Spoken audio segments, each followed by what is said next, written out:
Olá pessoal, sejam muito bem-vindos para a nossa primeira aula de processo do trabalho. O direito processual do trabalho, ele é uma disciplina muito importante para quem vai fazer a segunda fase da OAB, então você tem que ficar muito ligado aqui nas aulas de primeira fase.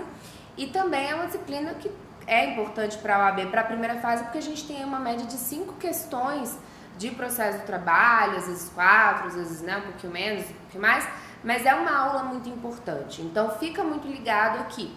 É óbvio que o nosso curso ele é pensado no que vai cair, ele é feito para a prova, tá? A ideia aqui não é a gente falar de todos os pontos que a gente discutiu na graduação, por exemplo. Então ele é muito focado no que cai na prova. A gente está trazendo dentro do nosso material, às vezes, artigos, jurisprudência. Vocês vão ver que eu pulo alguns slides, que na verdade é um material de apoio. Então, às vezes é uma jurisprudência, a ideia é que você leia todo o material, mas aqui a gente vai focar nos pontos mais importantes, o que de fato cai na sua prova. Então, leia o nosso material também como material de apoio, tá? Em geral, às vezes eu coloco algum slide com alguma decisão importante, que pode aparecer em segunda fase, ou pode aparecer na primeira fase de alguma maneira, então aproveite o material. Qualquer dúvida, eu sou muito tranquila, eu sou muito acessível, tanto nas redes sociais quanto na área do aluno. Então, por favor, não deixe a dúvida passar. Assistiu o vídeo, tá com a dúvida? Me manda. Às vezes continua, mas assim, eu tento responder o mais rápido possível. Porque a ideia aqui é que você consiga, de fato, fazer um curso muito legal. Aproveite a interação do online. Então, aproveite esse contato que a gente pode ter. A ideia é que você escute. Então, às vezes eu leio o artigo aqui, já pensando que você pode usar essa aula ouvindo no trânsito, ouvindo na esteira, ouvindo em qualquer momento, para que você vá fixando o conteúdo. Às vezes você assiste uma vez a aula, anotando, e depois você vai revisando ali nas 2, 3 semanas da prova, assiste tudo, enfim, como ficar melhor para você. Mande também para a área do aluno dicas e sugestões, críticas, o que pode melhorar, o que tá bom, pra gente saber se tá bom, se tá ruim, tá? Porque a ideia aqui é facilitar a sua vida. A ideia do curso de primeira fase do Vem Que Passa é ajudar você a chegar lá. Então é facilitar a sua vida. Então não se faça de rogado, fale com a gente que a gente está à disposição. Eu sou a professora Fernanda Rocha, também ministro aqui as disciplinas de Direito do Trabalho no Vem Que Passa, tá? Sou mestre, tenho mestrado em Relações Sociais do Trabalho, sou pós-graduada em Direito Civil, Processo Civil, em Direito do Trabalho e Processo do Trabalho. E aí dou aula em graduação, em alguns outros cursinhos preparatórios. Então, por favor, aproveite, suga o professor ao máximo para você alcançar a sua aprovação de primeira, ok? Vem aqui comigo para a tela para a gente apresentar para vocês o que a gente vai aprender em processo do trabalho. A gente vai aprender fontes, organização da justiça do trabalho, competência, atos, termos e prazos processuais, despesas processuais, honorários advocatícios e assistência jurídica judiciária gratuita. Isso nesse primeiro bloco de aulas, tá? A gente ainda vai ver recurso, execução, instrução, fase de conhecimento, mas esses são os tópicos importantes da nossa aula, tá? Do nosso ponto, desses 8 pontos aí que nós vamos ver juntinhos, porque eles são pontos até um pouquinho menores, beleza? Vamos falar um pouquinho de fontes do direito processual do trabalho.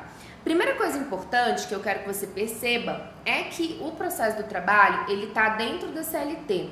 Só que a CLT, a gente sabe, ela é de 43, não obstante aí nós tenhamos tido várias reformas, né?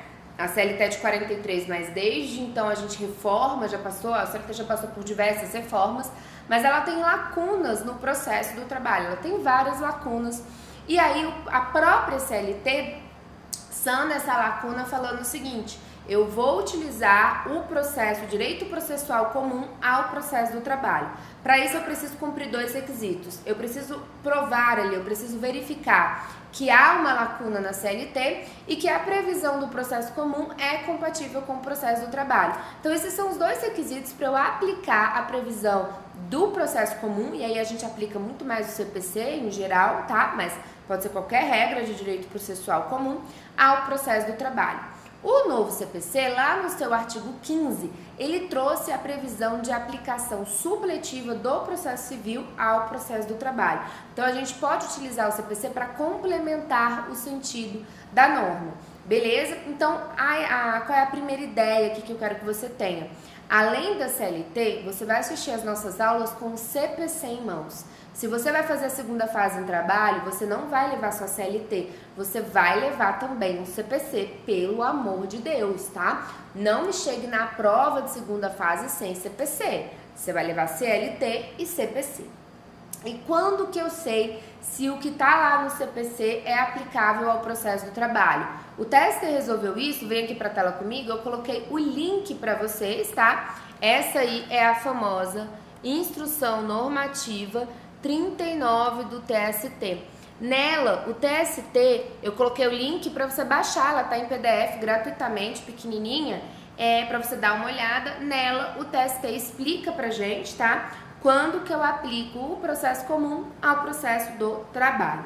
Só pra gente fazer um esqueminha aqui do artigo 769, que ele cai muito, eu preciso, tá? 2 requisitos aqui para aplicar o processo comum ao processo do trabalho, tá? Para você não esquecer, eu preciso ter uma lacuna na CLT e mais, ok? Compatibilidade,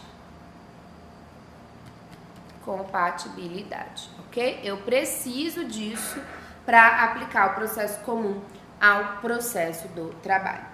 Então, aqui a gente já falou basicamente das fontes mais importantes, tá? Que é o que interessa para sua prova. E vamos falar aqui da organização judiciária da Justiça do Trabalho. Antes de ler aqui os artigos da Constituição, quero fazer com vocês uma tela em branco. Para quê?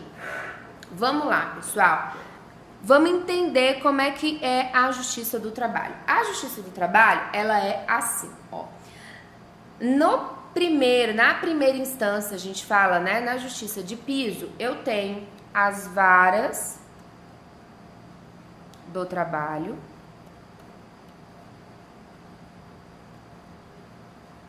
tá? Quando eu falo varas do trabalho, são os juízes do trabalho, tá? Que estão ali, juízes do trabalho, que é o que a gente chama aí de primeira instância. Essas varas do trabalho, tá? Com os juízes do trabalho, eles podem ser substitutos ou titulares da vara. A carreira começa como substituto e você vai se titularizando ao longo da carreira. Essa seria aqui a primeira instância, o primeiro degrau, tá? Da Justiça do Trabalho. Lembrando que a Justiça do Trabalho ela é federal, então eu organizo isso aqui por regiões, tá? Vamos entender aqui como é que funciona. Na segunda instância, se a gente for pegar aqui um segundo andar, a gente tem os TRTs, que são os tribunais, vou anotar aqui para vocês, tá? Que são os tribunais regionais do trabalho. Atualmente, tá? Nós temos 24 regiões. Então, nós temos aí 24 regiões, ok? As varas do trabalho, cada vara do trabalho, ela é ligada a uma dessas regiões. Os TRTs são aí organizados por regiões. E na terceira instância, digamos assim, né?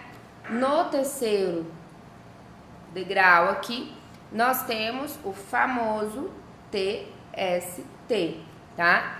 Que é o Tribunal Superior do Trabalho.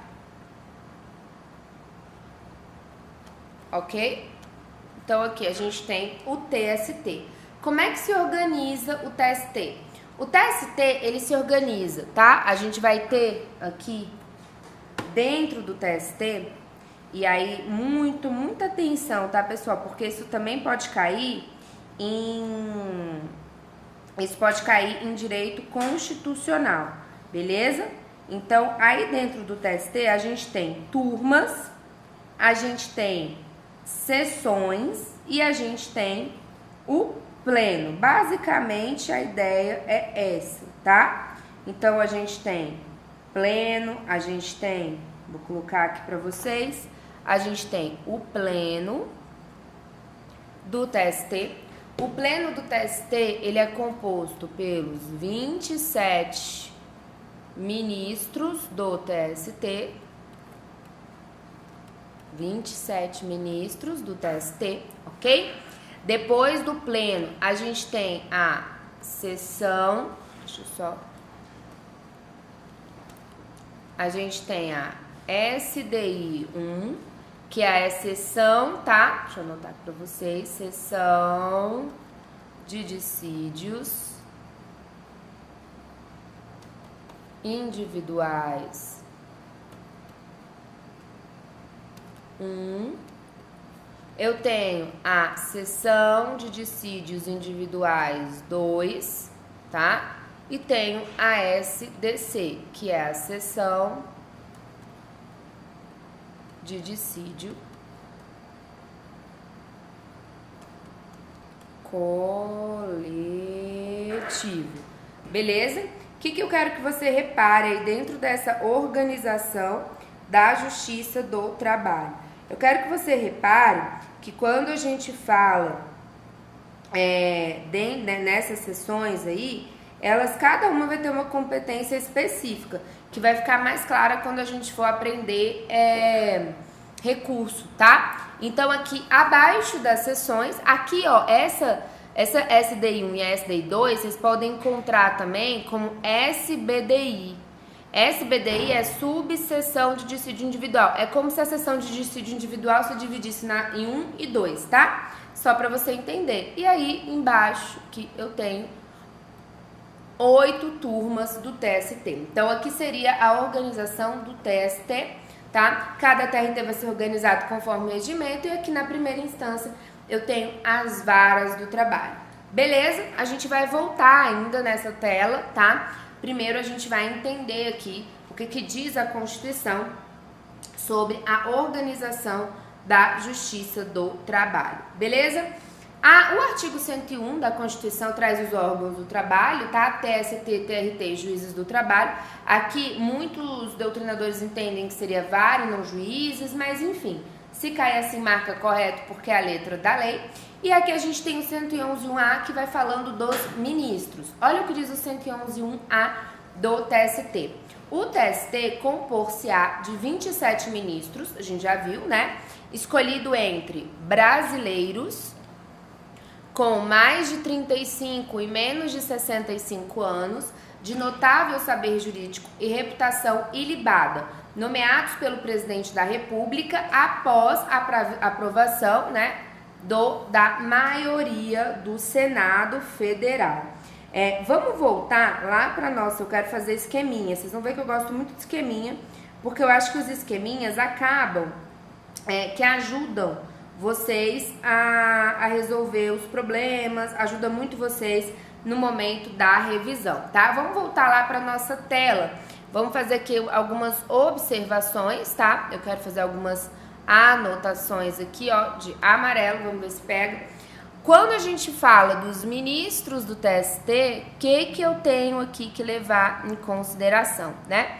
Vamos pegar aqui um preto, vamos lá. O que eu tenho que observar quando eu falo dos ministros do TST? A gente já viu que são 27 ministros, eles têm que ter entre 35 e 65 anos, ok? Vocês têm que lembrar disso. Eles são brasileiros